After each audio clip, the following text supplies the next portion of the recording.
So thank you for this introduction. Always good to be in Geneva. I was born in Geneva, but I got my education in the Netherlands, so that's why I have this funny accent. But it's always good to be back. I've been a private investor in resource companies since the early 2000s, and when I was invited to do a talk, to do a keynote here, I was looking into my first publications in the world of gold, silver, natural resources. I've been a journalist in the 1980s and 1990s. Started writing about gold in the early 2000s. Let's see, early 2000s, that was here, 2002. I started to invest in gold myself.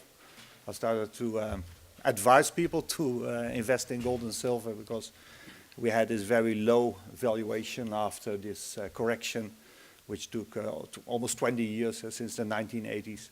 And when I was looking in my old archive, I found my first columns is in Dutch.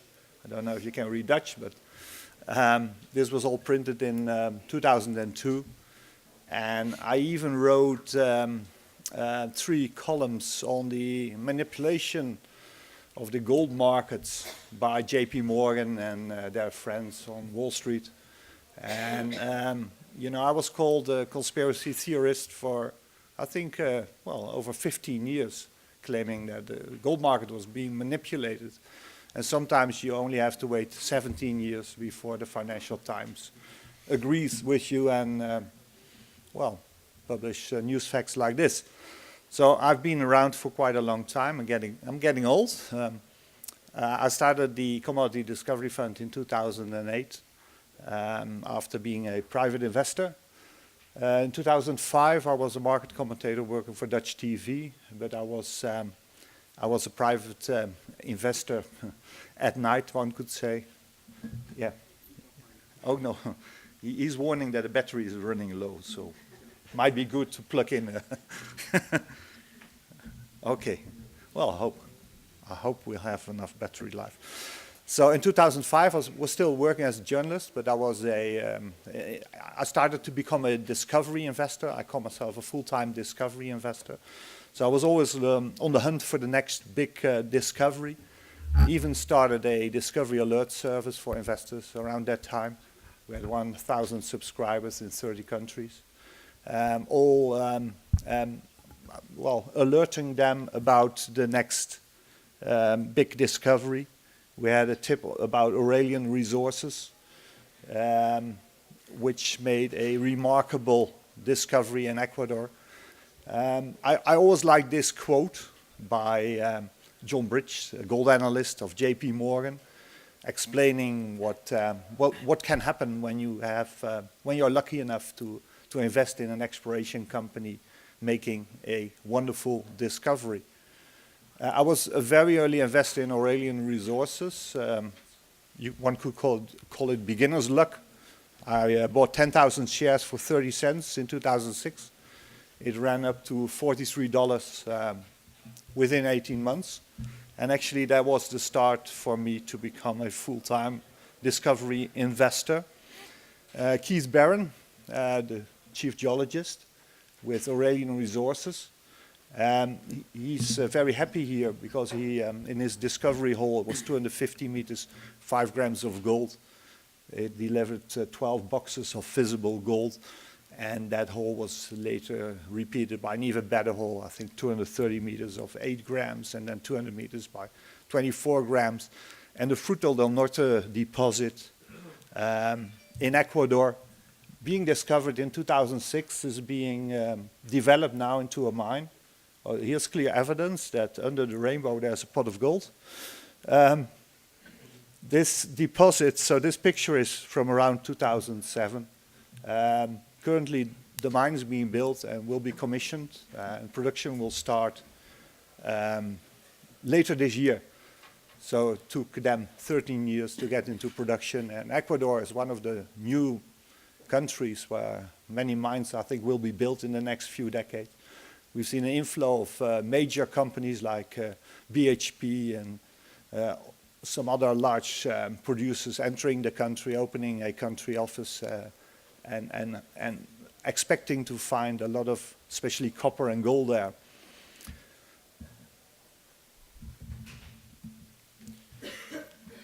Okay, now we have power, but now we seem to be stuck. Okay, there we are. So the Frutal del Norte deposit, which I just showed, will be the first large-scale gold mine in Ecuador.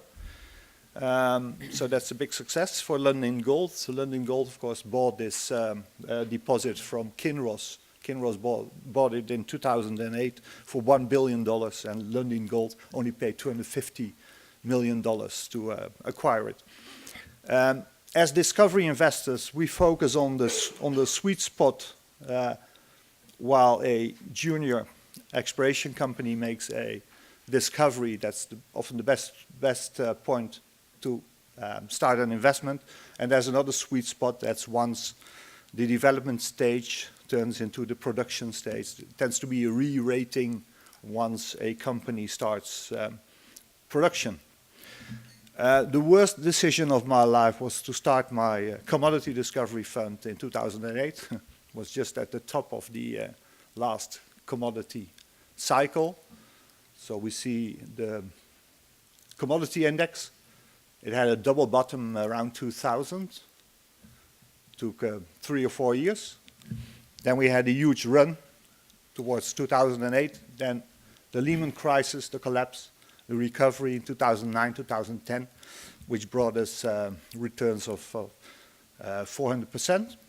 And another bottoming phase, which seems to be happening now, triple bottom, also around 3 or 4 years.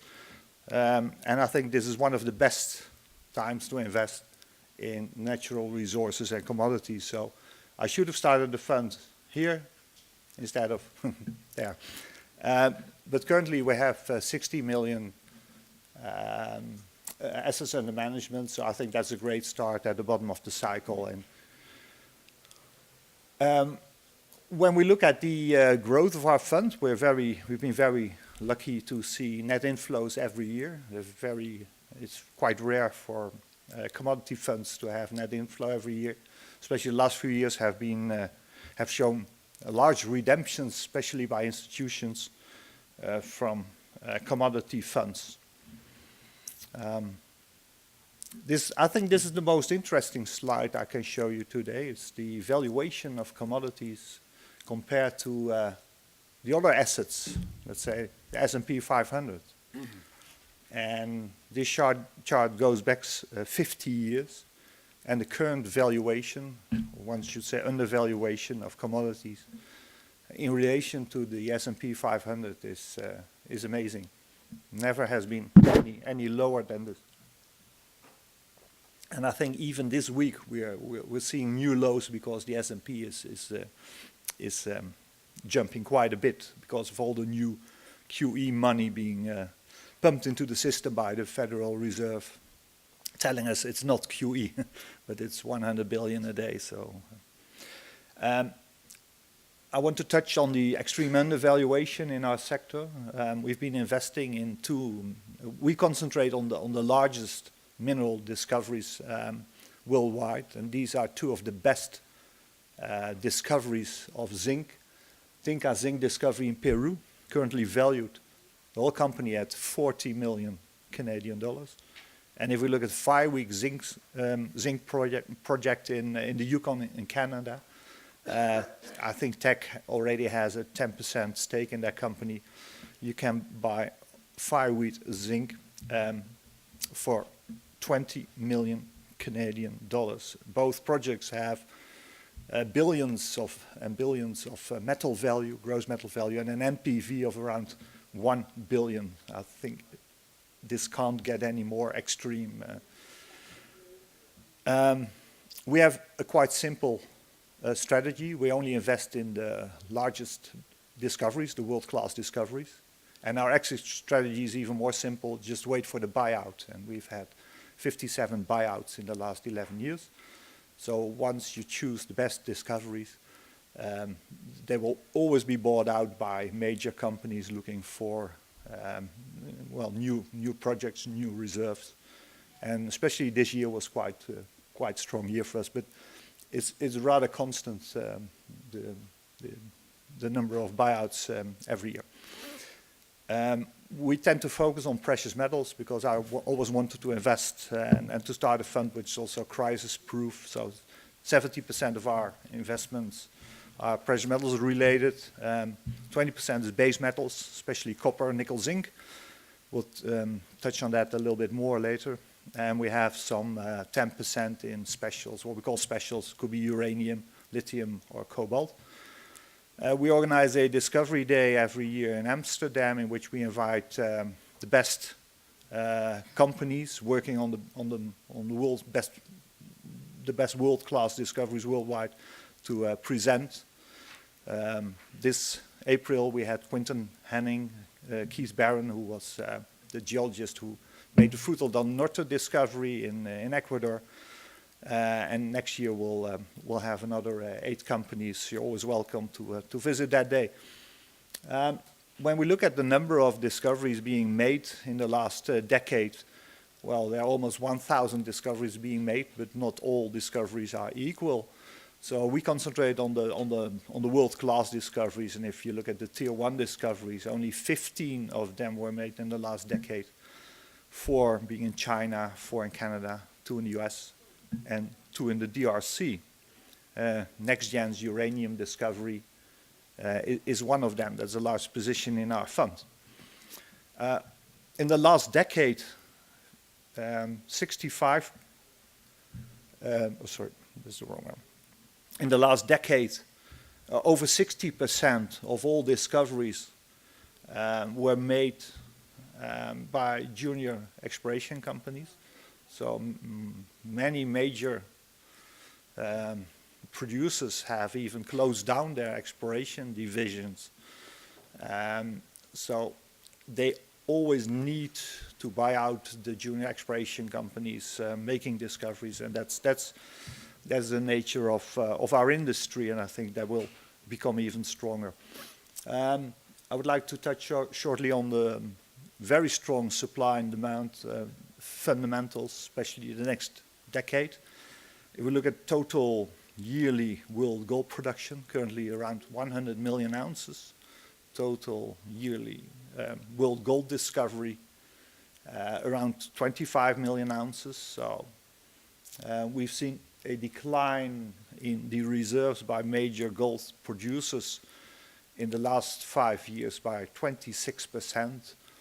And it will be very hard for the industry to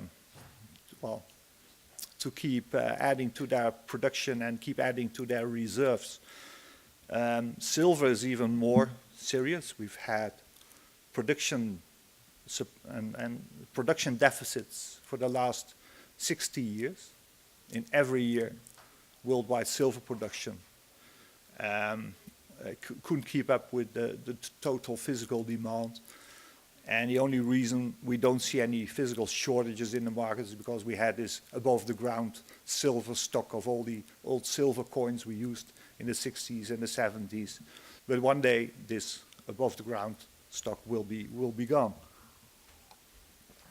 We did an in-house study on supply and demand looking 10 years out. Here's the example for nickel, already in production deficit this year. Will grow. Everybody's talking about lithium and cobalt for the battery metals and the EV revolution, but often 70 or 80% of the battery contains of nickel. Nickel stocks in London are getting to a critical level, so that explains why the nickel price has been quite strong in the last year. Zinc prices have been very depressed. Zinc is getting into a situation where we see a production deficit as well, and going out a decade from now, these deficits will increase. Zinc stocks are being depleted as well in London, so that's a very interesting situation, and I think the current move by zinc, by just going up 6-7%, I think we've seen the corner, we've turned the corner, I've seen the bottom. Palladium, very interesting. We've seen production deficits since 2012, so this is the first metal in which we really see a physical shortage developing in the metal markets. This shortage can become quite severe and can even lead to a crisis, especially for the car makers who use palladium for the autocatalyst. That's the reason why palladium prices have increased from over $400 a few years ago to almost $1,800 now. And this clearly shows what happens when the physical demand is overwhelming the paper supply. As you might know, Wall Street is in control of many prices of many metals by selling paper shorts. So that can get very interesting. Platinum, there's no deficit in platinum yet, but they could develop in the next decade. We need platinum for the fuel cell cars, the hydrogen cars. There's platinum in each and every fuel cell, around 1 ounce per fuel cell. So that can get very interesting in the next decade, because the predictions are we will see quite a number of hydrogen fueled cars. Then if we touch on shortly on copper, in the next 26 years, the world is going to mine and consume as much copper as we have been mined in all of history. So we need to find one new Escondida every 15 months now, and Escondida is the largest copper mine and by far the largest producer of copper. And we don't find a new Escondida every 15 months, as you all might know. So if copper prices don't go up a lot, this will be there's our prediction on supply and demand for copper. And the last slide, I wanted to end with the best discovery out there, gold discovery by Great Bear Resources, finding a wonderful system in the Red Lake district. And this is the largest position of our fund. And thank you. I think it's time for coffee now. Thank you.